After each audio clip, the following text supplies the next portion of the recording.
Permítanme un homenaje que también tiene algo de lo personal. Murió Héctor Ricardo García, el periodista más libre que yo haya conocido. Libre de todas las ataduras que muchísimas veces dejan a los periodistas dependiendo de intereses, de presiones, de extorsiones. Este hombre fue muy libre y es lo más importante que siento por él.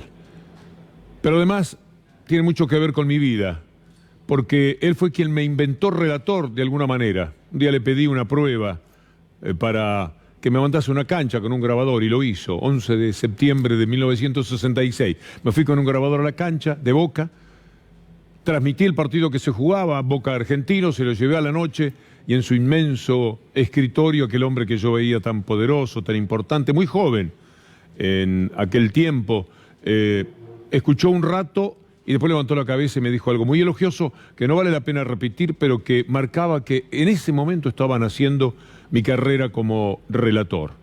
Al poco tiempo, yo vivía en Colonia, venía de Colonia para acá a relatar un partido, el primero que iba a relatar, y en el diario Crónica y en la revista Así aparecían los avisos, el relator más joven de América.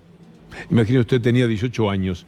La gratitud que siento por este hombre, que siempre fue una enseñanza, trabajaba hasta altísimas horas, porque los diarios cerraban tarde, y escribía la contratapa del diario con una pasión, con un esmero, con un denuedo, y al mismo tiempo, a cada instante era de alguna manera detenido en su trabajo porque venían a hacerle consultas y solucionaba todo. Sabía cada palabra que iba a salir en el diario el otro día. Un día me mandó a escribir una nota a un partido de la B, y cuando volví, redacté, me dijo, a ver qué hiciste. Entonces había puesto algo así como, el arrabal, el atardecer, se fue apagando para Cambaceres. Entonces leyó y dice, no es así. Decime quién, cómo, dónde, cuándo. Y después si querés poner el solcito. Es decir, primero que nada la información. Era feroz en defender la información. Le gustaba el impacto. Quizás no fue un esteta, pero fue un hombre de bien, un hombre apasionado, salía del mundo de la fotografía. Eso que llamamos un loco cuando le tenemos mucha admiración y no sabemos plenamente cómo definirlo. Hizo de Crónica un imperio, algo formidable, era increíble lo que había conseguido. Detrás de él yo me sentaba muchas veces en su escritorio porque venía y no tenía otra cosa que hacer que charlar con él, estar ahí dando vueltas. Tenía un cuadro donde decía Crónica 763.000 ejemplares, una cosa así, en 1963. Era una cosa absolutamente impensable, increíble. Se fue apagando poco a poco y ya lo sufría cuando aún era uno de los personajes más importantes del mundo del periodismo, porque el periodista pagaba tributo cuando empezó la historia tenebrosa de Papel Prensa. Él mismo fue el primero en contar lo que había sucedido en términos de los diarios con Papel Prensa, no tanto la historia truculenta que hay detrás en el acuerdo de Mañeto y Videla. Él contaba lo que había ocurrido dentro del periodismo argentino y era muy importante lo que decía. Nación, Clarín y La Razón son socios del gobierno de este y del anterior, es el que va a venir en Papel Prensa, una empresa que vos sabés bien que fue curiosamente, entre comillas, adquirida. En el caso de Crónica, el papel que recibimos es la quinta parte del que realmente nos hace falta. O sea, recibimos 300 toneladas por mes contra 1.500 que nos hace falta.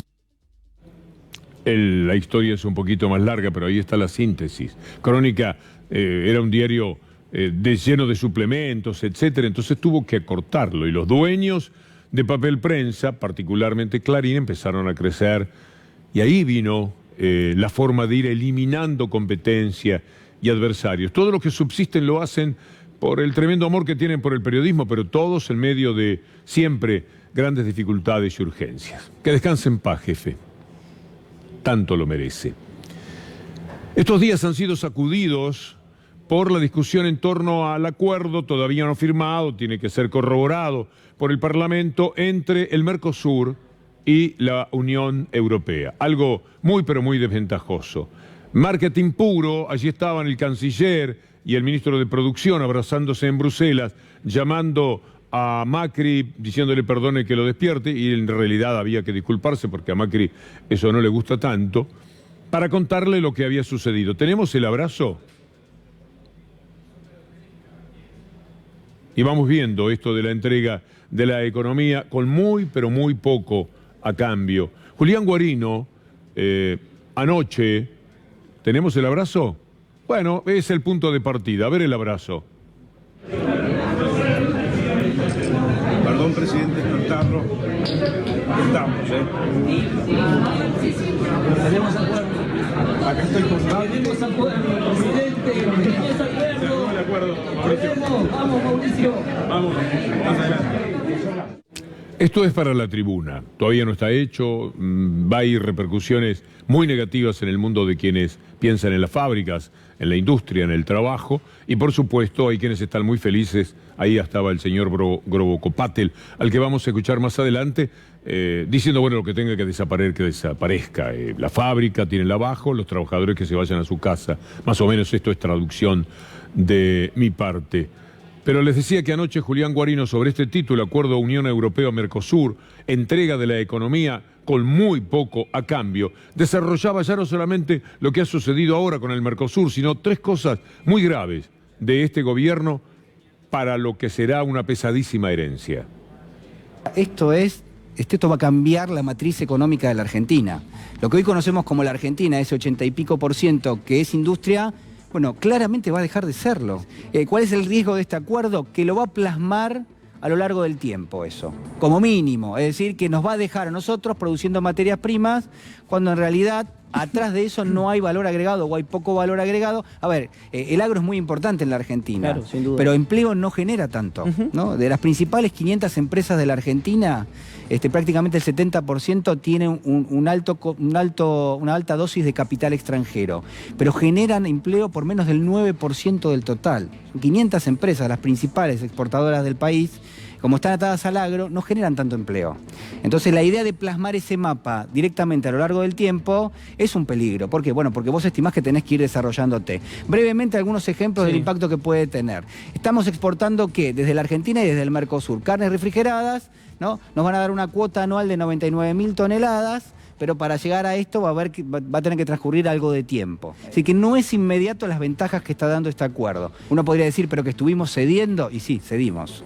Las que son ventajas, en ese análisis mucho más extenso, por cierto, de Julián Guarino en Hagan Algo, van a ser tan poco a poco que va a ser dificultoso verlas.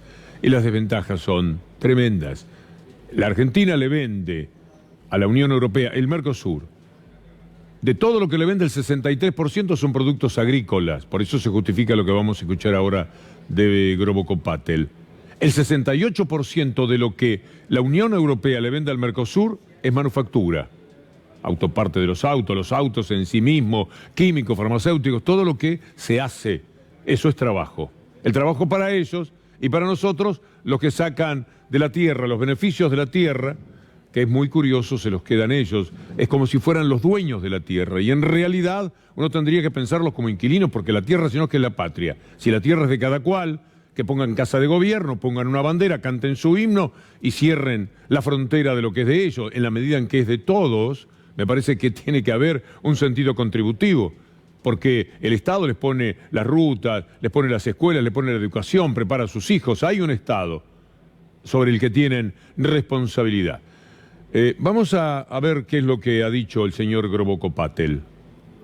Sectores de la Argentina que van a reaccionar rápidamente y hay otros que van a reaccionar lentamente y hay otros que no van a reaccionar. Y bueno, ahí justamente digamos hay que permitir que haya sectores que desaparezcan. Pero el principal problema no es ese. El principal problema que tenemos por delante es hacer que haya muchos sectores nuevos que aparezcan. La idea subyacente es que lo que se tenga que ir, lo que desaparezca, será una necesidad. Y algún día, siempre la promesa del capitalismo, habrá una industria súper competitiva, restringida naturalmente, con millones de personas en su casa, mirando pasar la vida con hambre y con todas las necesidades y las urgencias no contempladas. Es muy triste, pero son maneras de ver el mundo. Grobocopatel piensa como los sureños. Usted conoce la guerra de secesión de los Estados Unidos, vio 1000 veces en las películas. Murieron 700.000 personas. El sur, campo, algodón y esclavos. El norte quería el desarrollo industrial. Ganó la guerra al norte y por eso Estados Unidos es, dentro de los aspectos del capitalismo, lo que es, un país industrial. Los sureños querían, el algodón se lo vendían a Inglaterra, e Inglaterra lo mandaba manufacturado. Un poco más o menos lo que sucede ahora. Esa fue para mi manera de ver la cosa, si mal no recuerdo, la causa más importante de una guerra terrible que sacudió a los Estados Unidos y lo reconstruyó como país. Ahora tenemos lo de siempre acá. El sur, supuestamente, aquello de los Estados Unidos, quiere campo, quiere trabajo barato, quiere una forma de esclavitud un poco más moderna. Y hay quienes sueñan, desde el mundo del trabajo, con un trabajo decente que se tuvo hasta el 2015, con un trabajo que tenga buen salario, lo que también se tuvo, que le gane a la inflación, y la posibilidad de vivir decorosamente, mejor. Aquello que González Fraga decía, se creían. Qué tipo, ¿no? Qué manera de decirnos una gran verdad. La vida no es eso para ustedes, con los sueldos, salarios medios, irse a Europa, comprar aire acondicionado, comprarse un auto, comprarse una moto. ¿De dónde? ¿Por qué se creían eso? El sueldo medio no puede permitirle semejante cosa. Y hay otro aspecto del acuerdo todavía no refrendado del Mercosur que irrita, porque está hecho sobre la parte final del gobierno. Si esto fuera con un nuevo periodo de Macri y entonces lo inaugura de esta manera, pues ahí pase, discutiríamos, pero no el hecho también de que lo esté haciendo a tan pocos meses del gobierno, del final de su gobierno. Por más que piense en ganar, tiene que plantearse la alternativa de que ganen otros. Él mismo ha dicho alguna vez que un gobierno no debe firmar nada cuando se está terminando. Los acuerdos con China, que se ha producido también así un gran debate político. ¿No puede un gobierno que se está yendo a hacer acuerdos? ¿No puede un gobierno que se está yendo a hacer acuerdos? No puede un gobierno que es más largo, pero alcanza con la frase que lo dice todo. No puede un gobierno que se está yendo a hacer acuerdos como aquel que se hacía con China, que ahora a ellos sí les sirvió y lo han llevado adelante, todo lo que era el swap y todo aquello que tanto criticaban. Alberto Fernández, candidato, dijo cosas interesantes sobre esto del Mercosur el sábado en Esmata.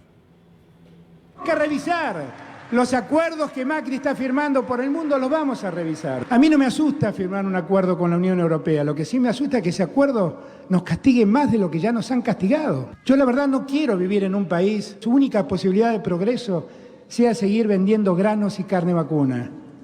Yo quiero industrias, quiero lo que hacen ustedes.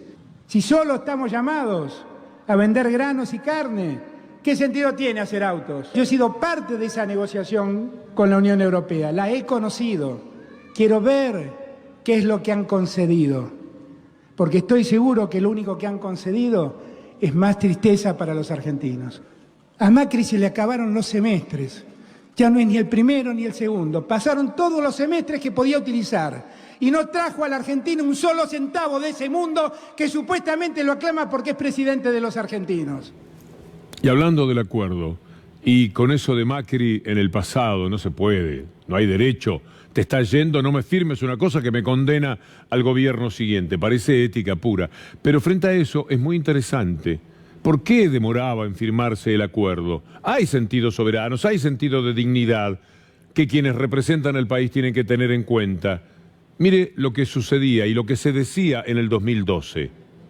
Damos el marco de lo que va a ser el diálogo entre Unión Europea y Mercosur, que es un diálogo que va a tener que decirnos también qué es lo que quieren, porque siempre están pidiéndole a la región de América del Sur cosas, nos están acusando siempre de proteccionistas, pero en realidad deben decirnos cuáles son las propuestas que tienen. Nos hablan de aranceles, pero en realidad nuestros países tienen aranceles muy inferiores a los aranceles que tiene, por ejemplo, la Unión Europea para muchísimos productos que nosotros tenemos y que son de muy buena calidad. Entonces creo que este diálogo de la Unión Europea y de la América del Sur o del Mercosur debe ser, bueno, qué es lo que quieren, escucharlos y luego ver qué es lo que nos conviene como región y además también dejar muy en claro que los acuerdos deben ser win to win, es decir, ganar-ganar. Creo que el modelo de acuerdos comerciales en los cuales solamente había un cliente que compraba y otro que vendía o que colocaba sus excedentes, se terminó. Por eso creo que debemos actuar sin ningún prejuicio de carácter ni político ni ideológico, sino simplemente hablando con los números en la mano y contemplando los intereses de cada uno de nuestros países y sociedades.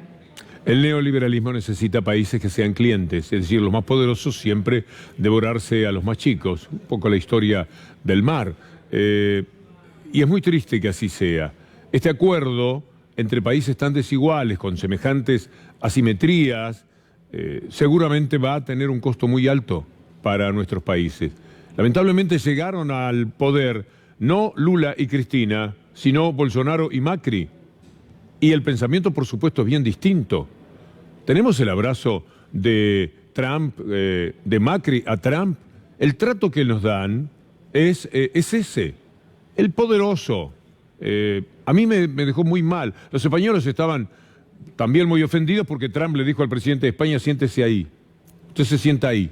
El presidente de España fue y se sentó ahí. Es una cosa de pertenencia inadmisible, y eso que desde el punto de vista ideológico podría marcar diferencias, ¿no? Mire lo que es el abrazo, presta atención, como Trump lo trae hacia él y Macri es el que abraza y el otro queda con los brazos colgando del cuerpo. No hay una reciprocidad. Es como venga este muchacho, ahí está, lo tironea. Y queda el abrazo. Así es la relación también. Esto es un poco la psicología que ellos tienen cuando se sientan a la mesa a discutir. Y Trump es un poderoso desagradable, un guarango, un torpe, un personaje siniestro. Pero la Unión Europea, aunque tenga gente más delicada y más caballeresca, en el proceder también es de la misma manera. Ustedes saben las responsabilidades que tienen frente a los agricultores franceses, por ejemplo. Los líos que tendrían si el acuerdo deja librados demasiadas ventajas o derrotas para ellos. No van a aceptar ninguna, no lo pueden hacer. Si la gran batalla que han tenido con Estados Unidos es justamente por los subsidios. Economías muy subsidiadas, como la que tiene Europa. 1.000 millones, por ejemplo, de euros nada más que para vinos, facilitar los vinos. ¿Qué va a suceder cuando vengan los vinos franceses? A un precio que ellos harán razonable porque lo pueden hacer quizás hasta más barato. Bueno, ¿qué va a pasar con la industria aquí? Hay que esperar en cada uno de los casos más elementos de juicio, pero los primeros, los groseros, los que se tienen, son muy llamativos. Y el neoliberalismo es así en todos los aspectos. Usted no sabe quién es un niño que se llama Santino Aizano. Es un electrodependiente, tiene 7 años. Le quiso cortar la luz la gente de Edenor por falta de pago. 7 años, electrodependiente, lo dice Minuto 1. Intentaron cortarle la luz por falta de pago. Hoy nosotros pudimos hablar con su familia. Hola, mi nombre es Adriana, soy la mamá de Aizano Santino, un paciente electrodependiente, al cual le quisieron quitar el día jueves el medidor por una supuesta deuda de 25.000 pesos y que figurábamos como cliente normal y no como cliente sensible. Tuve que pagar, hacer un plan de pago y pagar una cuota de 7.600 pesos para que la escuadrilla no me quite el medidor. Yo creo que es demasiado cruel. Mire, hace poquito se repartieron 3.000 y pico de millones de pesos entre ellos de ganancia. A mí me parece que esta cifra es irrisoria.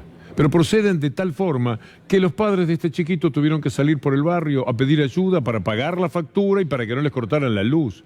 Yo creo que es demasiado. Son muy crueles. Humanamente son muy despreciables, si me permite el término. No pueden hacer esto.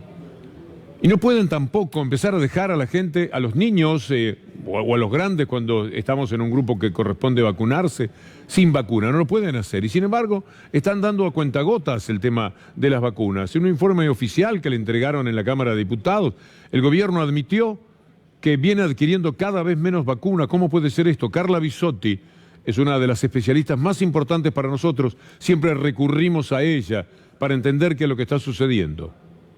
Tres más preocupantes son hepatitis A, hepatitis B pediátrica y varicela, que en 2018 se compraron alrededor de la mitad de las que se necesitaban, y eso es muy difícil que sea por tener stock de las vacunas. Lo que dice el informe que la Comisión de Salud de Diputados le pidió a la Secretaría de Gobierno de Salud un pedido de información pública, y mandaron un documento donde dice que en 2018 compraron 400.000 dosis de vacuna de hepatitis A, cuando son 750.000 los niños de un año que hay que cubrir anualmente, y 400.000 vacunas de hepatitis B pediátrica cuando son 750.000 bebés que nacen, 200.000 dosis de varicela cuando son 750.000 niños que hay que vacunar a los 15 meses, triple bacteriana celular, que a los 11 años, y a las embarazadas se necesitan alrededor de 1,5 millones y se compraron 900.000. Por lo tanto, se refleja que realmente hay un inconveniente en la gestión de vacunas. El neoliberalismo es así, te corta la luz porque hay que pagar, si no, a oscuras la vida, así seas un electrodependiente. El neoliberalismo compra menos vacunas porque es un gasto, piensan ellos. Y de aquel orgullo de las 20 vacunas, que estaban todas, todo el tiempo, hemos pasado a esta situación en la que a cada rato las provincias, etcétera, están protestando porque no se las envían.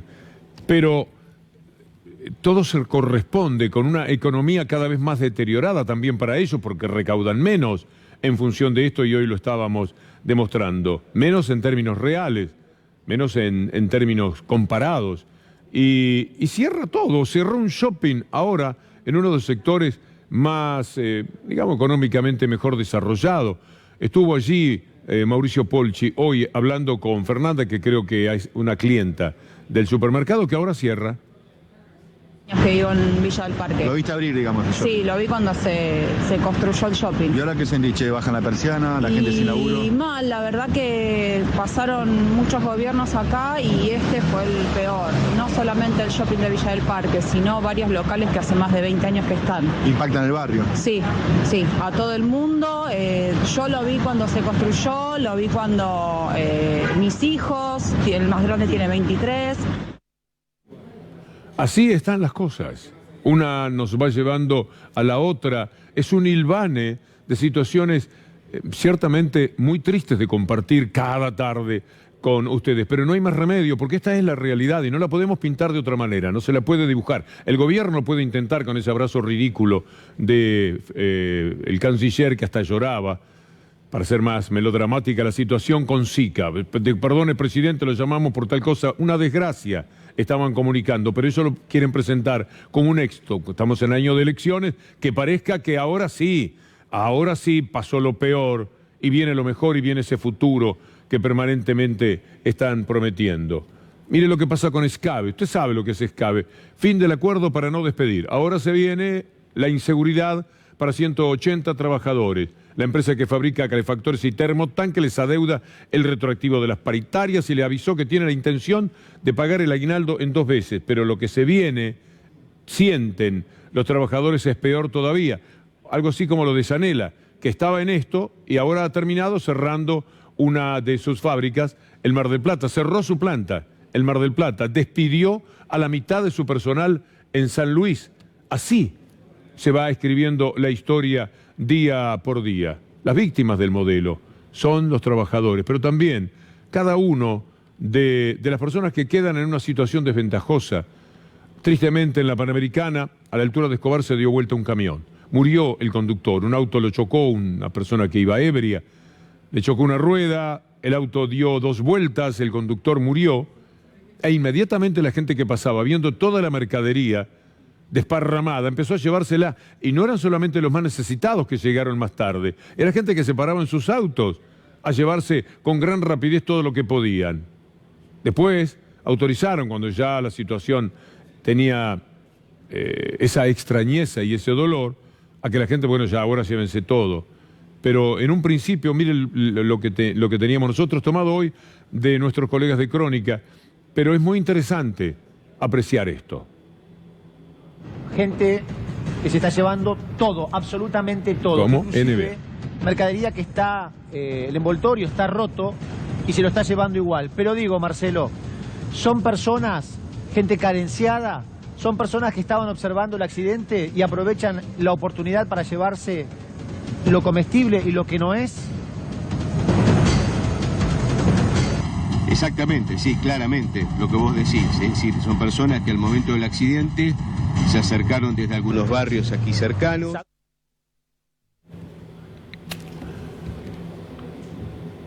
El capitalismo tiene algo que ya no podemos cambiar. Yo creo que para mí sería más fácil imaginarme volando a la luna que viendo que el mundo se vuelva un poco más justo. El capitalismo es así, pero hay diques, hay maneras de contenerlo un poco. Lo hubo en América Latina y la gente fue incluida, la gran mayoría, la inmensa mayoría. Siempre va a haber una pobreza estructural, porque así fueron fundados los países en América Latina.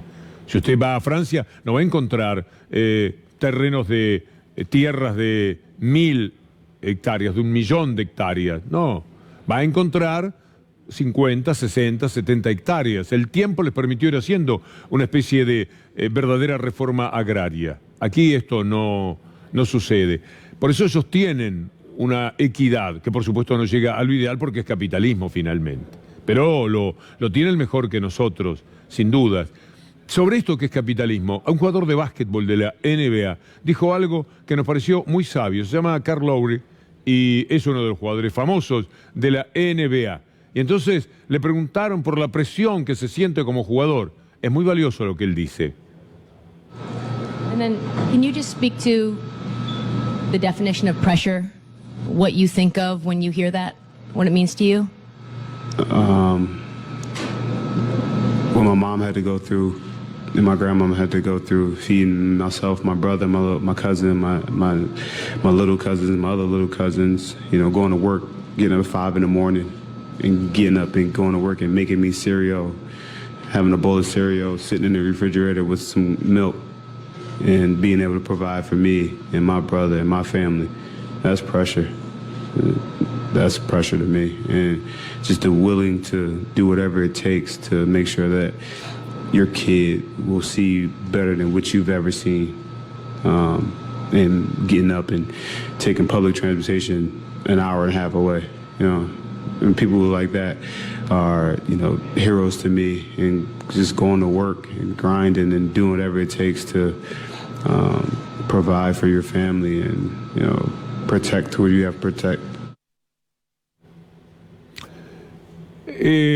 De todas maneras, ellos tienen quienes están en el mundo del neoliberalismo, tienen resortes tremendos, terribles. Que hayan ganado la elección parece mentira porque sabíamos lo que son. Bueno, ahora simplemente hemos corroborado, hemos constatado esto. Pero era así, no hay muchas vueltas de tuerca al respecto. Y como lo hicieron llevándose por delante todo, desde los poderes mediáticos, esos que se quedaron con papel prensa y fueron cambiando la historia del periodismo. Digo esto porque hoy fue citado Alberto Fernández por el caso del memorándum. Son torpes además, porque ven que Alberto Fernández, que posiblemente llegó sin votos para aportar, los está consiguiendo, porque en cada uno de los reportajes que le hacen, la verdad es que lo hace muy bien. Y está diciendo cosas importantes, cosas valiosas. Pero lo citan por una declaración que él hizo en realidad contra el memorándum con Irán. Fue una de las pocas veces que estuve de acuerdo con Alberto Fernández de todas las críticas que él formuló en el pasado al anterior gobierno cuando salió del mismo. Pero en este caso estuve de acuerdo con él. El memorándum, con todo lo generoso que pretendió ser, con todo lo valioso que tenía detrás, terminó siendo una tortura para el gobierno. Pagó demasiado. En determinado momento, cuando vio que la cúpula de la AMIA, la cúpula de la DAIA, jugaban para la Embajada de Israel, jugaban para la Embajada de Estados Unidos, y se dieron cuenta cómo abría la mano, debieron suspenderlo. Bueno, no quieren el memorándum, basta, no va el memorándum. Pero lo hicieron, lo llevaron a cabo. Ahora citan a Alberto Fernández, lo cita Bonadío, tan impresentable como es. Hay que recordar lo que fue la campaña que se hizo respecto al memorándum, aquello de las alertas rojas. ¿Se acuerda? Todavía lo siguen diciendo. Y Timmermans demostraba que no era así. El canciller Timmermans leyó un correo electrónico que le envió el exdirector de Interpol entre 2000 y 2014, Ronald Noble. Y lo tenemos a Bonadío también con sus explicaciones. Parece cuento esto, ¿eh? Son de una obviedad tan manifiesta que casi causan lágrimas. Sin precedente, impiden el ingreso de Timmermans en Estados Unidos. Porque Bonadío, en el colmo de la perversidad y de la maldad, le prohibió a Timmermans, es decir, generó la situación para que Timmermans no pudiera entrar a los Estados Unidos. ¿Lo podemos ver otra vez? Timmermans leyó un correo electrónico que le envió el exdirector de Interpol entre 2000 y 2014, Ronald Noble, que ratifica la posición del gobierno argentino de mantener vigentes las circulares rojas. Mientras era secretario general de Interpol, en cada ocasión que usted y yo hablamos y nos vimos en relación con las notificaciones rojas de Interpol emitidas con relación al caso AMIA, usted indicó que Interpol debía mantener las notificaciones rojas en vigor. Su posición y la del gobierno argentino fueron consistentes y firmes. Usted reiteró que seguía sin cambios la posición del gobierno argentino de que las notificaciones rojas de Interpol debían permanecer en efecto. Es una historia conocida, pero a veces hay que refrescar, porque nos hemos olvidado de este Bonadío que ahora se llama Alberto Fernández porque es candidato a presidente, porque si no jamás se le hubiera ocurrido, pero quiere molestar, quiere perturbar, quiere ver si lo puede relacionar con lo que ellos quieren presentar como una cosa corrupta y sigue siendo una vergüenza. Entonces es bueno tener en cuenta que aquello que inventaron del fin de las alertas rojas siempre fue una mentira. Entonces, por jugar para la Embajada de Estados Unidos y para la Embajada de Israel, hicieron mucho daño. Y Bonadío fue la espada más penetrante que tuvieron. Y entre otras cosas, a un hombre que se sabía que estaba cerca de la muerte, le impidió luchar para vivir 3 meses más, 2 años más, 5 años más. ¿Cuántos casos se conocen? Tenía que ver a sus médicos y le dijeron que no por esta historia del memorándum. No se puede creer. La perversidad a veces se les vuelve también una contra a ellos porque están tan enfrentados. Lo que pasa entre Carrió y Massot vale la pena tenerlo en cuenta, porque es un gobierno que empieza ahora a pasarse facturas. Humanamente se han comportado muy mal hasta entre ellos. Mire esto. Voy a decir algo de Monzó, yo lo quiero mucho, pero a mí no me dio la palabra. Cosa que no me pasó con ningún... Es un hombre muy valioso, ¿eh? Pero no, usted está equivocada, Mirta. ¿No es valioso? Yo le voy a decir una cosa. En la regla parlamentaria argentina, estoy hace 25 años y me estoy retirando. Ningún presidente de la Cámara de Diputados, que eran del PJ o radical, me negó el uso de la palabra. Conmigo trabajó parte del ala política del PJ para que yo rompa con Macri. Desde mayo del año pasado hasta enero de este año. Es más, tuvo un enviado del PJ del kirchnerismo que me conoce mucho, yo lo quiero mucho, que me dijo: Lilita, vos vas a romper, pero estaba en realidad mandado por Monzó. Ahora, ¿y se puede saber quién fue el enviado? ¿Quién fue a decirle? Sí. ¿Quién? El anterior presidente de la Cámara. ¿Quién era? El anterior presidente de la Cámara, que es amigo del Papa. Domínguez. Julián Domínguez. Julián Domínguez fue la que Domínguez. le ofreció a usted romper con el me macrismo. preguntó si vos, Sí, vos va. sabés que yo confío en vos, etcétera. A ver si podemos hacer un grupo para hablar con Monzó, etcétera. Creo que en los últimos años a todos los argentinos nos ha tocado ver la peor versión de Carrió, que evidentemente no ha sabido adecuarse al rol de oficialista. La constante responsabilidad que Monzó ha demostrado contrasta en realidad con una frecuente imprudencia por parte de Carrió. Habla de la vanidad que en el caso de Carrió es un defecto directriz de su comportamiento. Es posiblemente la persona que más ha cuestionado y ha mellado la autoridad presidencial en estos años. Le planteó el juicio político a uno de sus principales ministros, como es el caso de Garabano, tuvo choques con el Cotino Siglia, entre otros lo usó como excusa para dinamitar Cambiemos en Córdoba. Huelga decir que dinamitó directamente la relación con la Corte Suprema de la Nación de este gobierno, que tanta complejidad también le trajo. Recuerdo la discusión de las tarifas. Carrió puso en jaque al gobierno levantándose ella y todo su bloque en medio de una votación que facilitó una media sanción adversa al gobierno. Sí, les ha hecho de todo, pero eso demuestra también la liviandad de esas personalidades, hasta de un presidente. No pudo ponerse nunca los pantalones de tal, porque le hacían cualquier cosa. Lo acusaron, lo acusó ella. Le dijo a su ministro que era un imbécil, al ministro de Justicia. Le pidió el juicio político. Bueno, esas confrontaciones que mencionaba recién Massot, y se lo tuvieron que bancar porque le tienen miedo, y lo dijo Massot, porque le tienen miedo.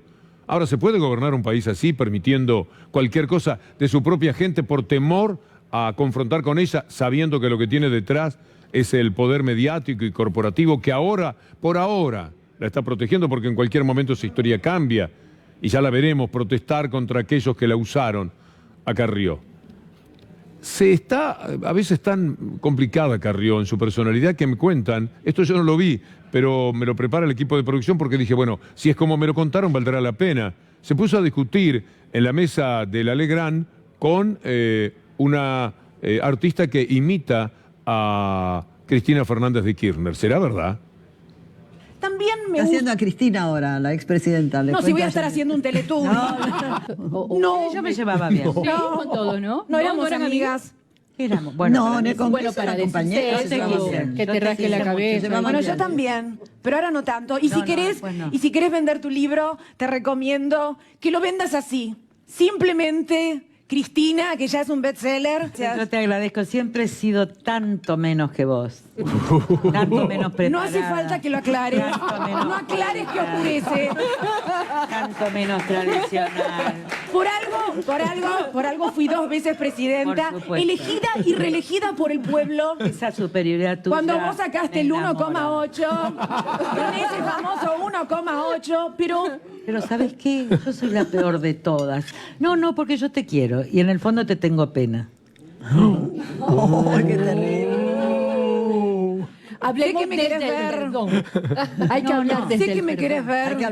Hay que hablar desde el perdón. ¿Sabes qué? El poder no es importante, Cristina. El amor es importante. El amor es importante. Y lo que te está pasando a vos es terrible. Y yo no lo hubiera deseado para vos. Ni para tus hijos. Te lo juro por Dios. Les cuento una cosa que voy a estudiar por el conservatorio el año que viene. Actuación. Quiero ser actriz dramática de teatro griego. ¿En serio? Que es lo que amé en la infancia. Es todo muy loco. La palabra me lleva a Slokar. Slokar, que ha padecido un ataque tremendo. El otro día dio cátedra, clase, en la nota que le realizó Gustavo Silvestre.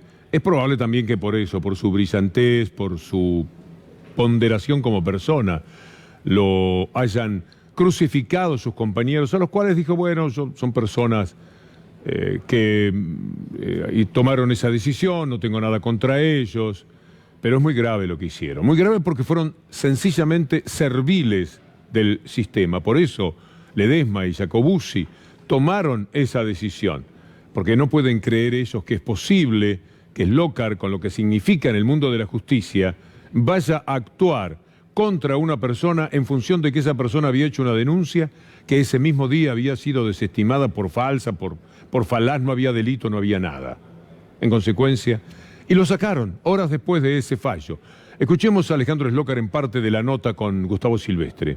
Grave riesgo para la institucionalidad democrática, que había una crisis que evidenciaba esta pesquisa en función del resguardo del Estado de Derecho.